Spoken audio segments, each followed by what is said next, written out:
it's the horror flick, Digger Ditch, Super 6, Big Mitch. And I'm kicking in doors with 03 O's. And I'm bringing 28 101s because we Vegas sons. It's the Chronicles. And you in the Meadowlands. Yeah, you in the Meadows, man. And you already know what made me. 530. What that mean? Oh, that boy's a desert, baby. Oh, yeah. Hubba Dub, Scrub. 22-inch gold Dana Danes and Big Bolo Yang can never be on my planes, man. Yeah, I already know. Welcome to Vegas Chronicles with the whole Super 6, Mr. Digger Ditch Big Mitch. And today, like any other day, y'all already knew we do. We kick actual facts. We know there's no preservative, just raw uncut like what? Like summer sausages and crackers. You already know. Shout out to everybody that's been rocking with your boy, man. Shout out to Muck and Bun Bun, man. They did it again, man. These two cats right here is real ones, man. Shout out to The View. Shout out to Regular States, man. If y'all can see, I got one of my signs up, Vegas Chronicles Way, you know what I mean? Shout out to those brothers, man. I got a lot of people rocking with me, man, and that's crazy, huh? People you never would expect that's really with you, you know, is with you, and the people that you would expect is with you is not with you. I guess that's how the game go, but salute to those brothers, man. They some real good brothers, and it's my honor to call them two brothers my brothers, man. They real ones for sure, and they gonna be for real, man. I swear to God, man, if I ever blow up, and I know I am, my reach back gonna be out of line, for real. Shout out to Bun Bun and Muck, man. Let's jump right off into it. You know, I correspond with my audience. They ask me questions, and I try to answer them to the best of my ability. And one of the questions I was asked two. I was asked two questions. I'm answering them the way I, in order. Number one is this is a good one here. Someone asked me, do I think was Northtown worser than the West Side? That's a good one, huh? Let me be honest with you. In the beginning of my era, you know, even though Northtown had the hood and the GQs, that's basically all they had was the hood and the GQs. Besides, the little locos and Sanchucos and so on and so forth. So at that point in the time, the West Side was stronger than Northtown. You know, the West Side had, you know, an assortment of blood gangs, Parus, PBs, West Coast Bloods. You had the Gerson, which is the biggest gang, Carry Arms, Vegas Heights, 40 Block. You know, you had Valley View. You had so many different neighborhoods on the West Side. Now, what happened is, I told you after Colors came out and after, you know, the Crips rose in the North, and that's what really happened. The Crips rose up, and then you had like ABMs and Dynasty Villains and stuff like that rising in the North. You know, White Street became official. You know, even though they've been out, but they became, you know, gang banging, you know, at that time. So the North became strong, you know, prior to after '89. Now, did it ever become stronger than the West Side? That's in the eye of the beholder. To say the West Side is stronger than Northtown, because I'm from the West Side, would be expected. You know, I'm from the West, so of course I'm gonna say the West Side was stronger. But in all fairness, you know, the North at times, you know, was stronger, and at times the West was stronger, because regardless of what side you on, you know, statistically, when it comes to shootings, there were more shootings on Donna Street than any other place in Las Vegas. So you can say that, you know, that the North, you know, so you got people that will say with that, the North is the strongest, you know. But you got neighborhoods like the Gerson and Parus that's been here since the early 80s and 70s and stuff like that, man, that ain't trying to hear that, man.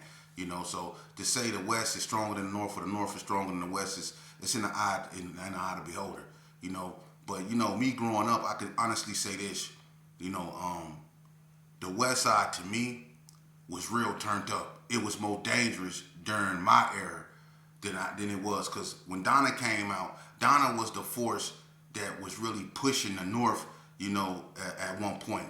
You know, when the GQs finally, you know, died off, or whatever you want to say, or withered away, and Donna arose. After Donna come ABM, Dynasty Villains, Ellis Street Mafia, White Street, Hard Time Hustler, you know, all these other neighborhoods started sprouting up after Donna Street came out, man. But I'm going to be honest with you, man. The West Side, because gangs are in so much close proximity. Look, you got 40 Block, you got the Gerson, then you got Crib City, then you got Valley View. In front of Valley View, you got Burgundy Square.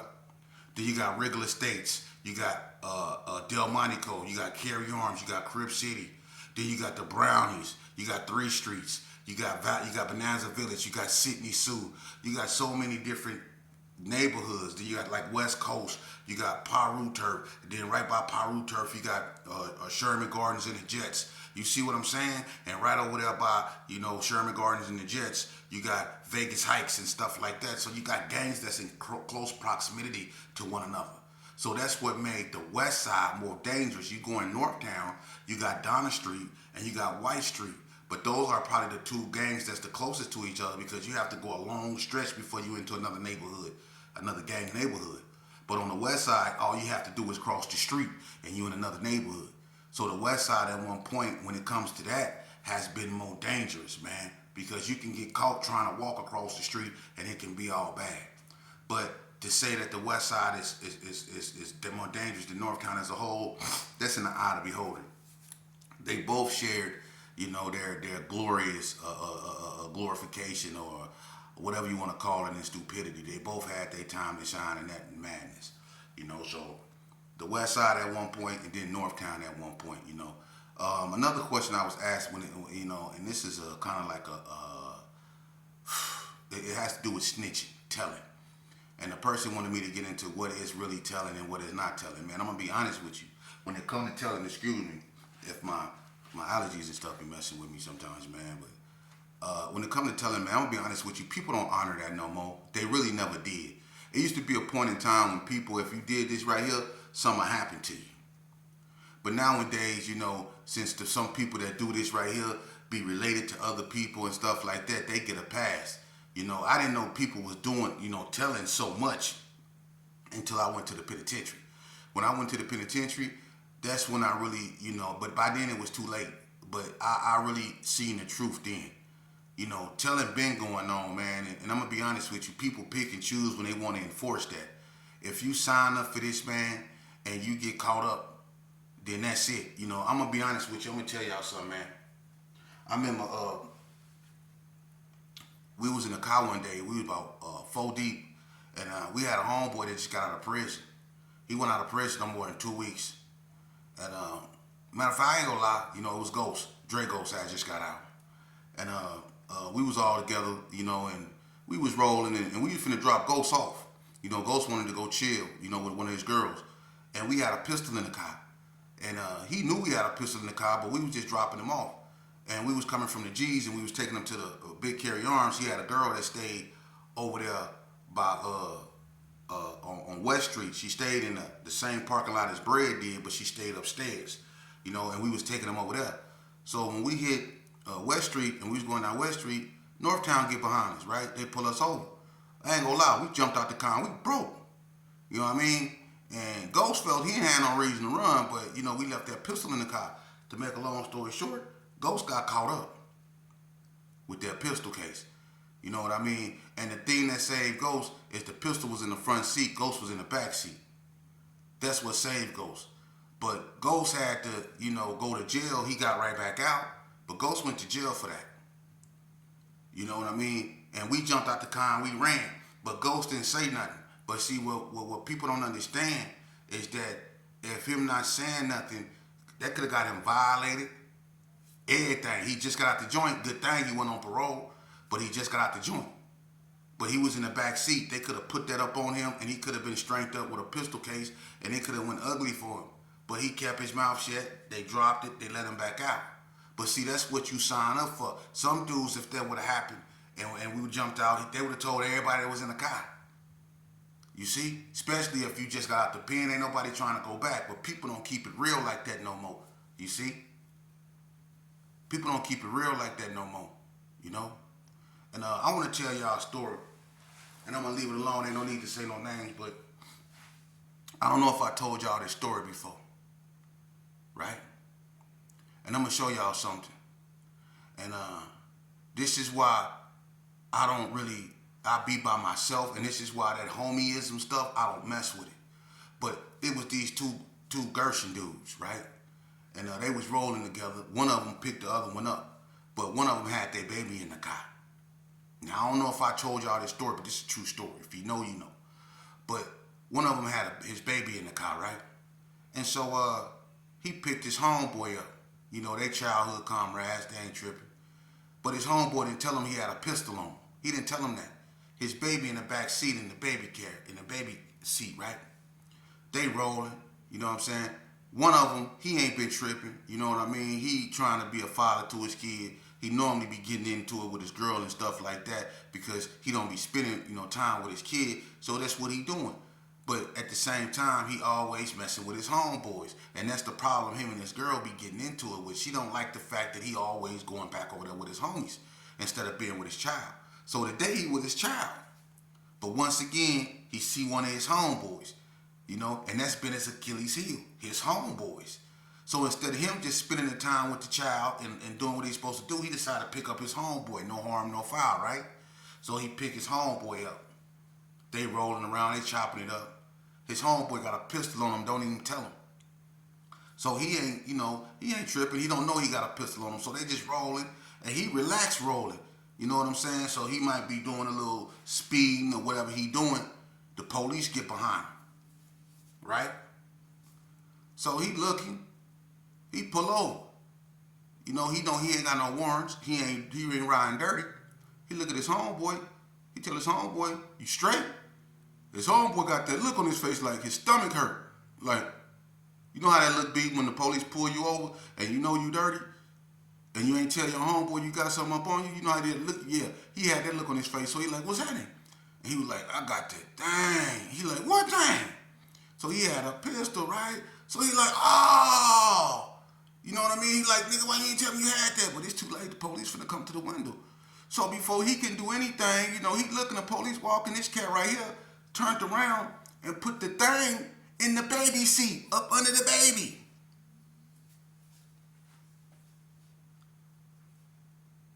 Up under the baby.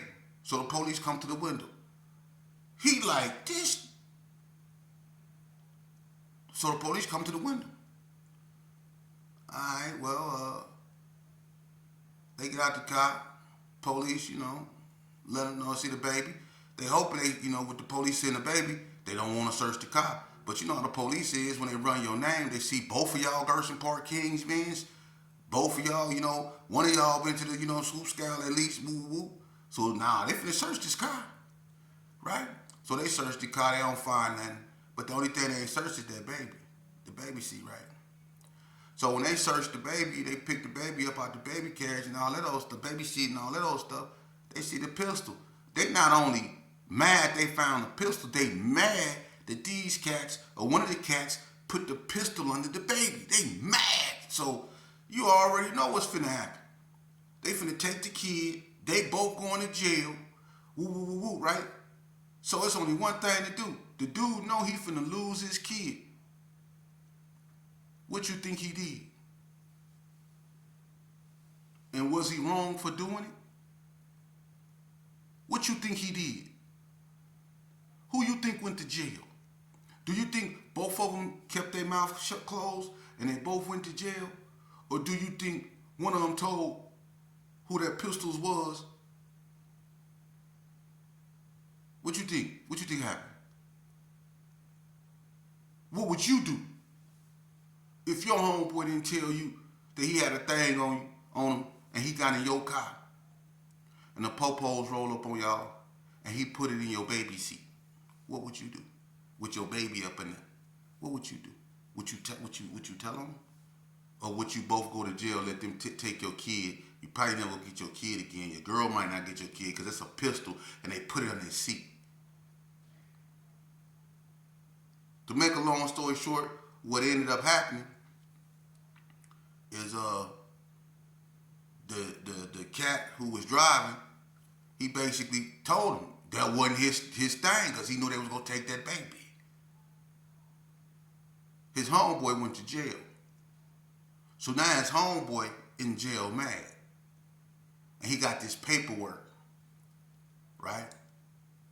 And he telling everybody how his homeboy told on him. But he ain't telling how he put that thing in that boy's seat, in that boy's son's baby seat.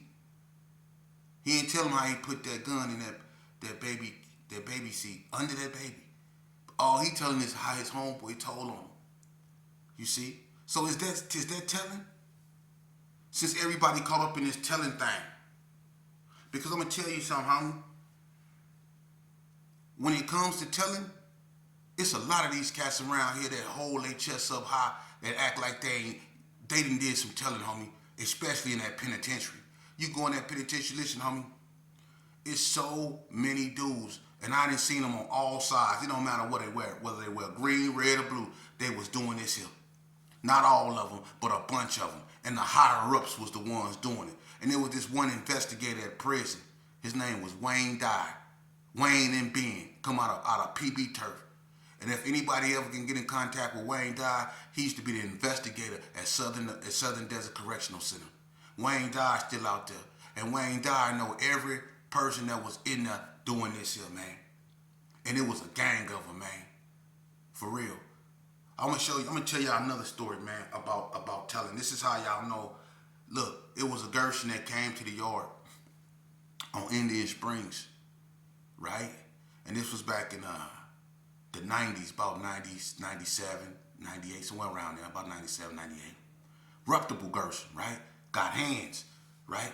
He came to the yard, right? But the Bloods, they want him because he's supposed to did some of this. The Bloods shot him, and they shot somebody he was with. The person he was with, they was unalive, but he lived. So he supposed to have told on the Bloods that shot him. So he come to the joint. The Bloods want him. They said he told, but the Bloods don't got no paperwork. So you know, without no paperwork, it's just all his say. Y'all can't do nothing to him, man, if y'all ain't got no paperwork. Plus, this cat got relatives that's Bloods, that's West Coast Bloods. And they riding with him. So it's in a turmoil in the Blood car too. Because he got family members that's Bloods that's not finna let nothing happen to him if he told or not. And then he got the Gershons who ain't seen no paperwork that's finna ride with him. So now you got the Gershons and the Bloods finna go to war and finna break their lines they got behind this cat. That's how tense it is. So it ain't no paperwork though. So the Bloods ain't gonna make no move until they get the paperwork, right? So the Gershons say, well, we ain't letting nobody make no move, and we ain't gonna make no move till we see some paperwork, right? So the Bloods said, well, we gonna get the paperwork. They said, okay. But the Bloods said, we got to see this cat. He got to get down with one of us because they for sure this cat told. So he like, I'll get down with every one of y'all, right? So him and the Blood, they go in the school bathroom, they get out. The fight, they fighting so hard, it's me, Drive-By, and Mad Bummer. It's a Blood and 2-3 more of his homeboys. And it's all love. These two dudes finna get down, nobody tripping. But when they get to fighting, I guess the other Bloods just couldn't, it just didn't sit right with them that this cat told on their homeboys supposedly, allegedly, whatever, and he getting ahead of face, so they just couldn't wait. They jumped in it, so it became a big old rumble in the bathroom. Everybody in the bathroom scrapping. The Bloods and the Gershons. That was the closest the alliance at that time ever came from being broken up. Because dudes was bombing on each other. We was scrapping hard in the mud in that bathroom, right? So after the fight, everything get calmed down. Let me tell y'all what happened. Because I was there. The yard went on lockdown because the Gershons and the Bloods grouped up after they got down in the bathroom. They locked the yard down because they knew something was going to happen. Everybody remember the Gershons and the Bloods grouped up by Unit 5 and Unit 6. The Bloods was in front of Unit 5 and the Gershons was in front of Unit 6, right? And the police seen that. So the police seen these two because it was a gang of Gershons and it's a gang of Bloods. So you got all these people from the class, the police, they locked the yard down. While the yard was locked down, Dyer was going unit to unit trying to find out what was going on because he knew the Gershons and the Bloods got along. So he was like, what's going on? So I'm going to tell y'all something y'all didn't know. Gangsta Rob, right? I was his right-hand man. Whenever Gangsta wanted something done, he told me. You feel me? I didn't like taking orders, so I did things my way. You see? But everybody knew that. On Indian Springs Yard, who was Gangsta right-hand man? Everybody knew that. He stayed in Unit 5 in the room with Ted.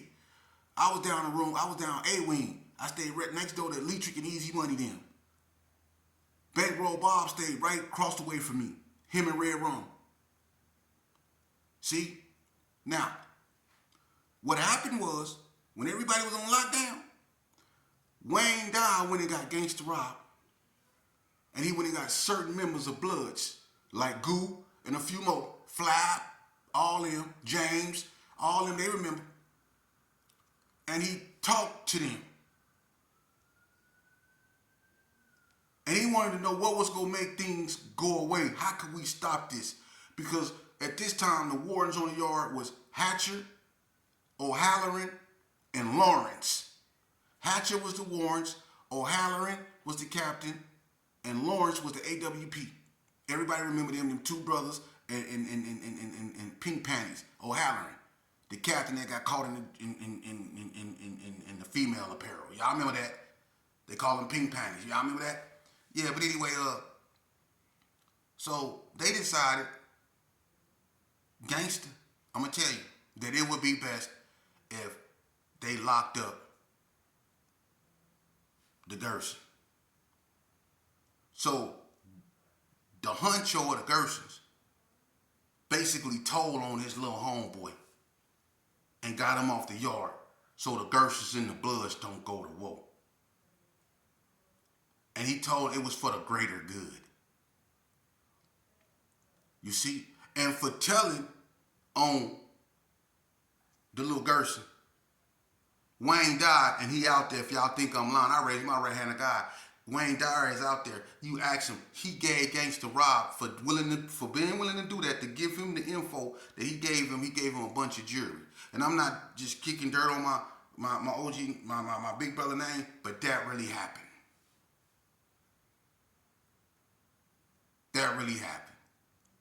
So they came when we was locked down and they locked up the Gerson dude and he didn't even know why he was getting locked up. See?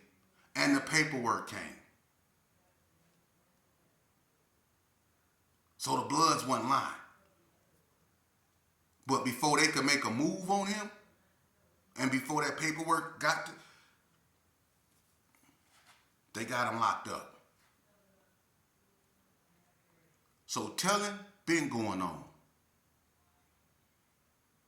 Telling been going on. You got dudes that told on each other that was on a yard together. You had dudes that told on each other that was in a room together. Everybody always talking about he telling and he telling. When y'all get on these platforms and y'all be having y'all pistols doing this here, or when y'all get on these platforms and y'all be telling people to pull up, or y'all be telling people when I see you, I'm putting a bag on your head, or all that stuff y'all be saying to people, y'all be telling on each other then, y'all be telling in. Yeah, when y'all be in cameras on the dead one, on this one, and saying all that old weird stuff like that, y'all be telling on yourself, telling on yourself. Then police tell y'all all the time they watch these videos. So when it come to telling, man, y'all need to stop that, man.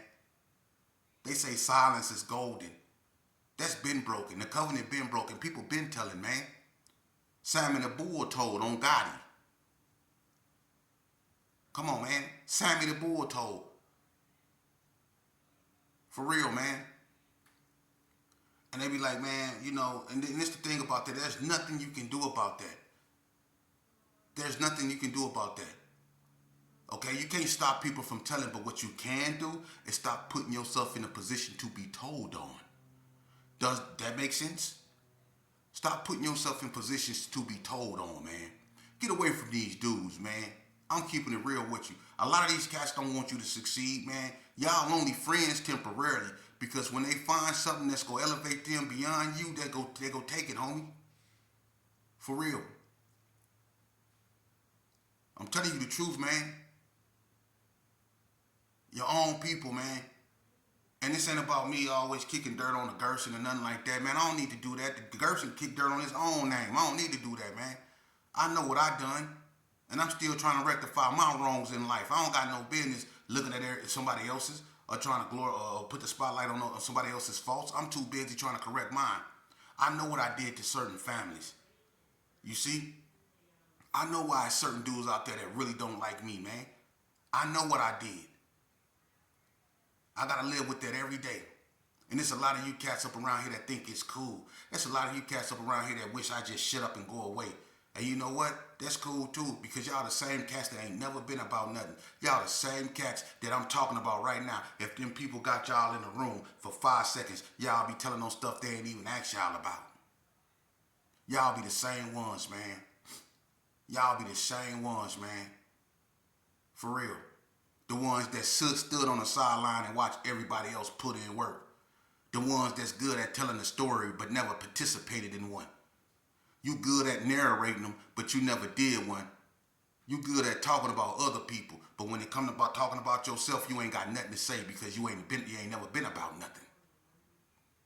Y'all the same ones hating. Y'all the same ones that don't want these kids to stop what they doing because it'll stop y'all from talking. See, if these kids stop doing what they doing, y'all wouldn't have nothing else to talk about. Because a lot of y'all don't do nothing but sit back and do this here like females. And then y'all mad at females because they females.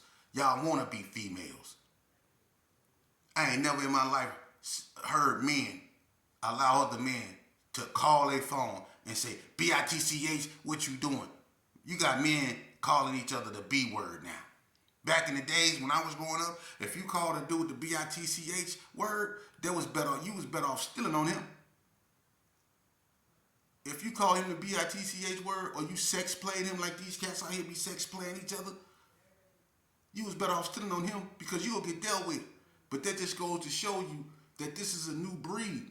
See? I'm going to tell you the difference between my era and this era. See, back in the days, we gang banged because such and such got knocked down at the store. Because we actually seen the look on his mama's face when we paid our goodbyes at the funeral. We felt his mama pain. When you going to do a drive